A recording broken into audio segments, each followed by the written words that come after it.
Hello friends, আরেকটা নতুন makeup video নিয়ে চলে এসেছি। দেখো, আগের বারের ভিডিওটা তোমরা অনেকেই খুব পছন্দ করেছিলে, তো নতুন একটা ভিডিওর জন্য ডিমান্ড করেছিলে, সেটা আমি নিয়ে এসেছি আজকে গরমে সোয়েট প্রুফ মেকআপের জন্য।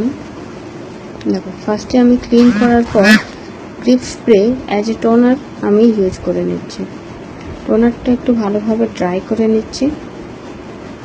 এরপর একটা ওয়াটার ক্রিম ময়শ্চারাইজার দিয়ে ভালোভাবে স্কিনে অ্যাপ্লাই করে নিচ্ছি। ময়শ্চারাইজারটা খুব ভালোভাবে অ্যাপ্লাই করতে হবে।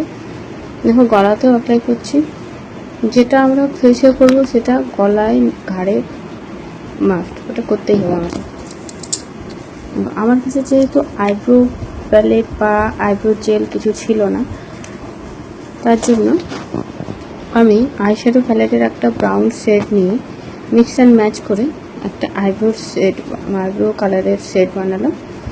সেটা দিয়েই আমি আইব্রোটা ড্র করলাম। দুটো আইজে সেমভাবে করে নিলাম। এবারে যেটুকু ঘাটতি থাকছে সেটাকে আমি কনসিলার দিয়ে ভালোভাবে মেকআপ করে নিচ্ছি।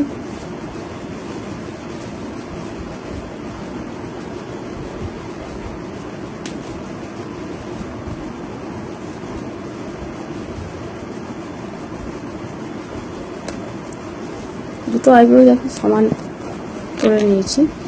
এবারে যে কনসিলারটা অ্যাপ্লাই করলাম সেটাকে একটু পাউডার দিয়ে সেট করে নিচ্ছি, নাহলে সেটা পরে ক্রিজ লাইন পড়তে পারে।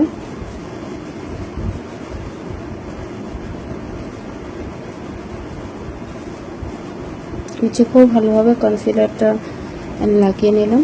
এবার সেটাকে আরেকবার ভালোভাবে পাউডার দিয়ে সেট করে নিলাম।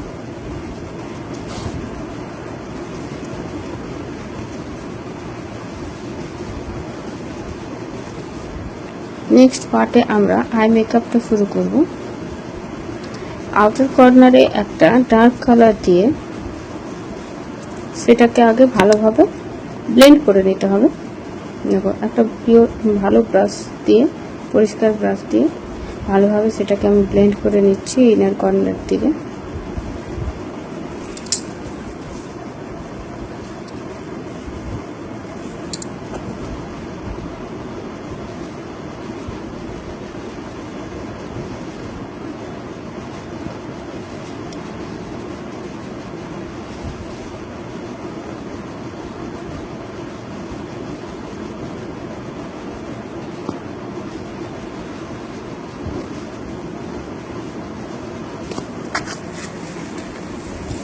নেক্সট দেখো, কনসিলার দিয়ে ইনার কর্নার থেকে মিডল পোর্শন পর্যন্ত কনসিলার দিয়ে ভালোভাবে ড্রপ করে নিচ্ছি ক্রিজ লাইন বরাবর।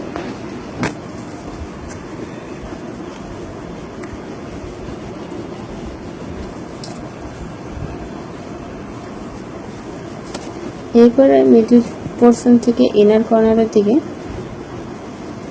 পিঙ্ক কালারের একটা শেড বা যে কোনো লাইট কালারের শেড নিয়ে এটাকে ভালোভাবে অ্যাপ্লাই করে নিতে হবে। আর দুটো আইশ্যাডোকে ভালোভাবে ব্লেন্ড করে নিতে হবে। এরপর দেখো, কারেকশনের সময় আমি আগে একটা অরেঞ্জ কনসিলার নিলাম। কারণ আমার চোখের নিচে ডার্ক সার্কেল দেখা যাচ্ছিল।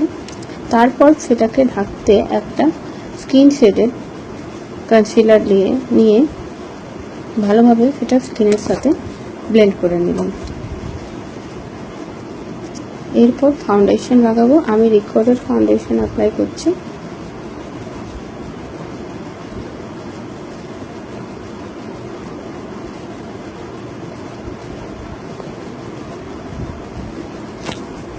শেডটা ভালোভাবে মিক্স অ্যান্ড ম্যাচ করে নিতে হবে। দেখো, এবার আমার স্কিন শেডে চলে এসেছে।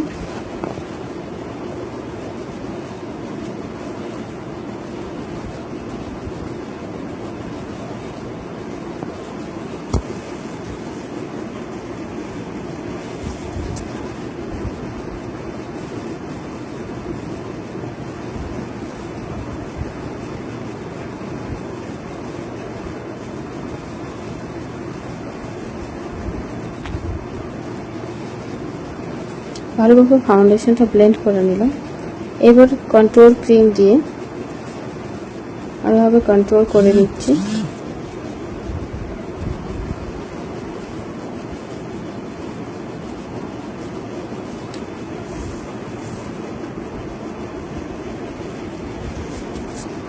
দুদিকে কন্ট্রোলিং হয়ে গেছে। এবার নোজটা কন্ট্রোলের পালা। যেহেতু আমার নাকের ওই জায়গাটা একটু ফোলা, তাই ওইখানে একটু আমি কন্ট্রোল ক্রিম দিয়ে দিলাম, যাতে সেটা বোঝা না যায়।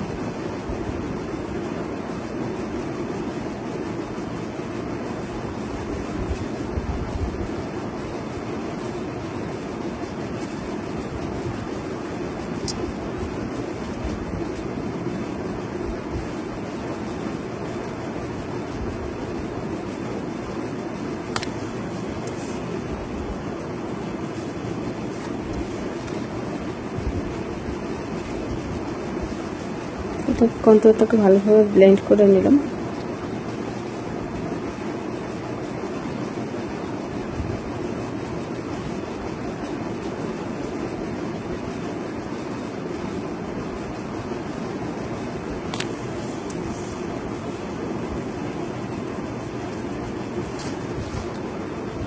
এর হাইলাইটিং এর জন্য চোখের নিচে, নাক বরাবর, কপালে, আপার লিপস আর থুতনি বরাবর আমি হাইলাইটিংটা করে নিলাম।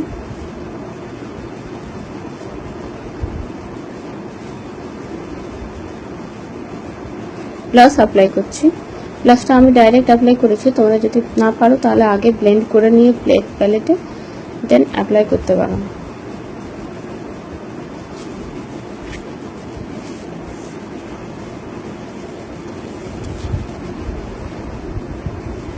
এরপর কন্ট্রোল পাউডার দিয়ে কন্ট্রোলটা সেট করে নিই।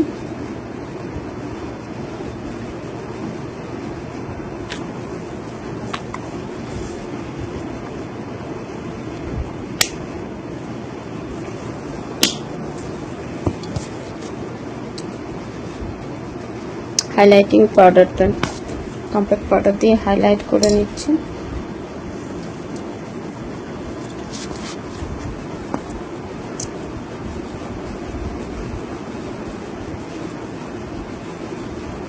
দেখো ব্লাশটা অ্যাপ্লাই করলাম, পাউডার ব্লাশ।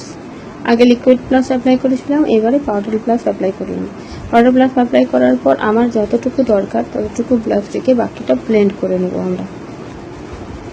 এরপর রিকোডের একটা হাইলাইটিং প্যালেট দিয়ে আমি হাইলাইট করে নিচ্ছি। এই ব্রাশটা আমার কাছে যেহেতু অন্য ব্রাশ ছিল না, তার জন্য আমি এই ব্রাশটা দিয়ে অ্যাপ্লাই করেছি। তোমরা যদি না পারো তাহলে ছোট হাইলাইটিং ব্রাশটা দিয়ে অ্যাপ্লাই করতে পারো। এটা দিয়ে অত ভালো কাজ হয় না, যদি ছিল না বলে আমি এটা দিয়ে করেছি। এবার দেখো কাজল লাগাচ্ছি। যেটা আইব্রো ব্রাশটা থাকে সেই আইব্রো ব্রাশ দিয়ে আমি কাজলটা অ্যাপ্লাই করছি। লাইনার, মাস্কারা লাগিয়ে নিলাম। লিপস্টিক,